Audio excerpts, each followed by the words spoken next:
Hello, hello, everybody. I wanted to talk about an issue that I don't know. It's come up in my mind, and I've been watching videos online about this. A lot of my friends have decided to live the easy life, which is no kids. They some of them, they've been married two, three times. Some of them only once, and they've decided to go through life childless, which back in the days when people were on farms was, like considered a curse, or before Social Security. But, the way it is now, having children is difficult in many cases. And I'm not going to make a generalization about all my friends that don't have children, because there are a lot of them that don't have children because they couldn't have children, which is, kind of sad for them. They couldn't, for maybe there's too much estrogen in the water supply, which the Catholic Church tries to push that idea. And but they get what happens to a lot of them is, the type of people who are well off, or have financial security and upwardly mobile. The lifestyle that required to have that is a busy lifestyle where you have to defer your gratification a lot of times. And so you go to college, and maybe you get a master's degree, and then you go and you got to get a job, and get a good job, and work 50 hours a week and save your money. And then you play the dating scene, and you got to weed out all the losers and the psychos. And maybe you find someone that's a worthy mate, and you buy a house maybe, and maybe you take a cruise or two, and then you look around, and it's like you're 45 or 50 years old already. You're kind of already too old to have children. So you say, well, I'm opting out of having children. And the way a lot of these people sell that is they say that it's environmentally the more sound thing to do, because there's like 7 billion people on the earth already, and it's overcrowded. It's like a pestilence of human beings upon the face of the earth. And so what they do is they say, well, we're more in tune with the environment, with the ecosystem, because what's happened ever since modern medicine and everything, we were in a stasis ecologically, and all of a sudden they've cured all these diseases and so forth that used to kill people, and we went from like a half a billion people on the earth to 7 billion people. So they say it's too crowded, and it's not good for for the unrenewable resources and the pollution. And everybody poops all over the place, and they use plastic bottles, and they eat at McDonald's. And so I have a lot of these friends of mine, who, not a lot, but some of my friends who are like vegans. They eat only organic food, and they drive electric cars or hybrids, and they don't use plastic bottles, and they leave a very small carbon footprint upon the earth. And that, is like a scratch on the earth when they leave. And then they don't have any children.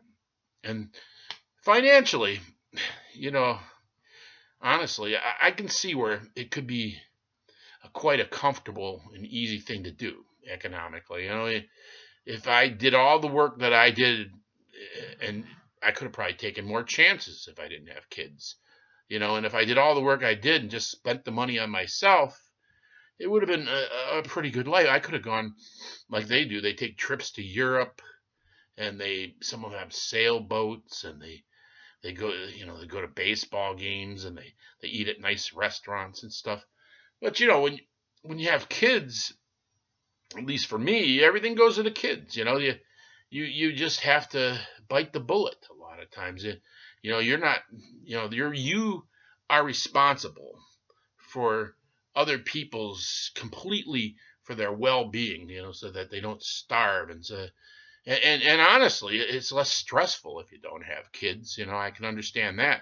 So when my kids go out and I don't see them for a little while, they drive someplace or they go someplace, I'm worried that, they could be dying in a car crash, or, it would be a lot worse for one of them to die than it would be if I died in a car crash. I mean, that's a terrible thing to say, but it's true. I worry more about them. So it's more stressful to have children, and, I love my children though, don't get me wrong.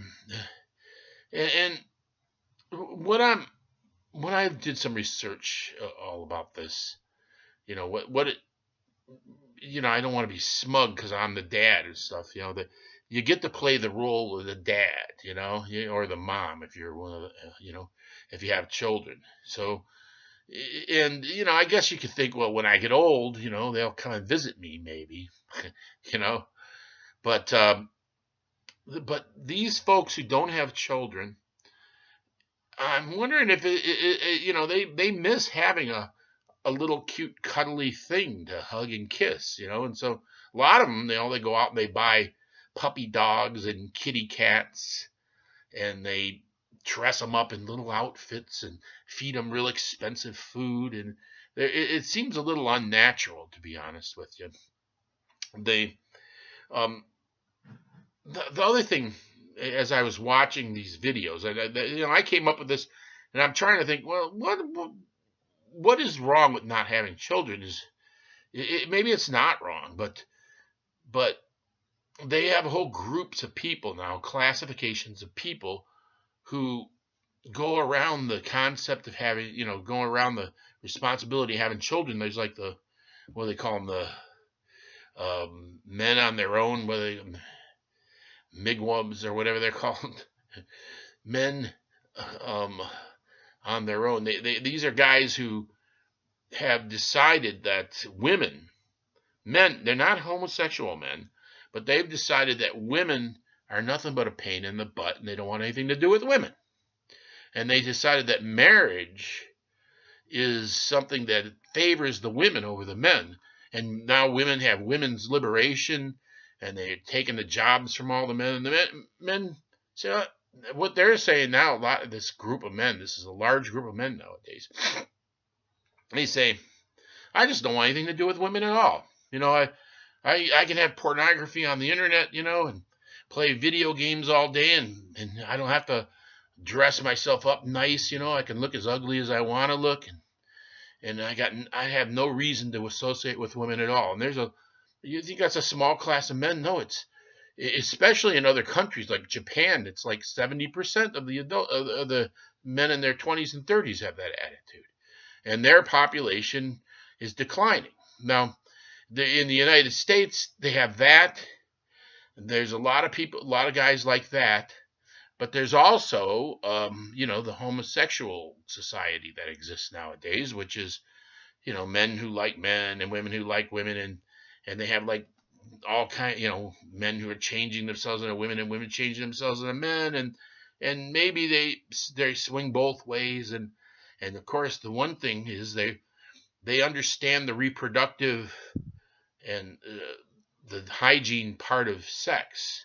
So they make it so that they don't have any children by using birth control, and they don't have any diseases by using, as much as possible, the proper things not to get diseases or pregnancies. And so when you get to that point, your genitalias, they're there for nothing but fun. They're playthings. They have no purpose. And I'm thinking to myself, all right, so as I'm watching this stuff on TV, and on the videos, they're talking about the Mouse-Utopia experiment, which I think most of you probably heard of.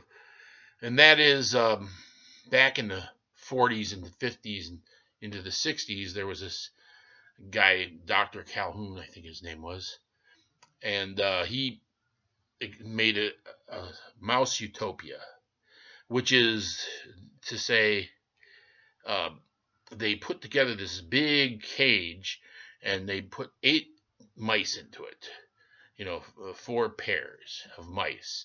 And these mice had everything that they could ever want in this big cage. It's all the water and all the food and all the bedding material and no predators, and they made sure that the mice were all healthy. They give them immunizations against diseases and just let the mice live without ever wanting for anything. And so this followed a pattern. There was a short period of decline. Then they started to double their population every 6 months until they got to about 2,200 mice in this area. And then when they got to 2,200 mice, their populations leveled off to no growth for a while. And then there was a period after that where the population declined. They got to about 2,200, and it went all the way down to 0. Not even 8 mice left. The mice started getting weird. The males started fighting everywhere and killing each other and cannibalizing each other, and they became sexually indiscriminate about what sex they had, what gender they had sex with. The mothers who had babies took terrible care of their babies, and the babies died like 90% infant mortality. And then, they all were fighting constantly and beating each other up, and nobody was reproducing. But there was this one group. It was called the beautiful ones, which were these mice that they just all the time ate as much as they wanted and drank as much as they wanted, and all their waking hours they spent grooming and looking good. They were healthy and fat little mice, and they slept like half the day, and they didn't do anything, and they didn't do anything, period. They didn't associate with any of the other mice. They didn't have any relationships with the other sex. They didn't reproduce. They just lived a happy, comfortable life and healthy life till they died, but they never reproduced, and they didn't fight with the other mice and all that. They just sort of were the beautiful ones, they call them. So I'm looking, this experiment, this isn't a one-time thing. He repeated this experiment, and it's been repeated by other people, and it always seems to take that same pattern. They get up to a certain density of high population, it levels off, and then it declines to 0. The mice stop reproducing at a certain point. And now you probably know what I'm getting at here. And these people, they think that what's happening in the world today is we're seeing something to the effect of the Mouse-Utopia experience. The populations of the better off countries, especially, the northern hemisphere, the Swedens and the Germanys and the Japans and even the United States are right now at the stasis point where they're not increasing. And in Japan, they're starting to decline in population fairly quickly.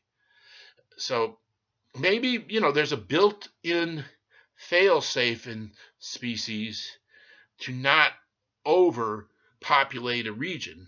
You know how like the lemmings all jump off a cliff, right? Now what's kind of weird about this is that the population of the world is still growing. It's growing where the people are poor. This is sort of an irony in a way.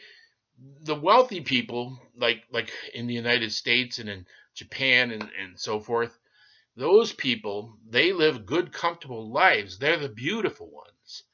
And they aren't reproducing. But the people in Bangladesh and sub-Saharan Africa and the poorest people in America, they are having babies. They're having babies after babies. They're still having doubling of population periods.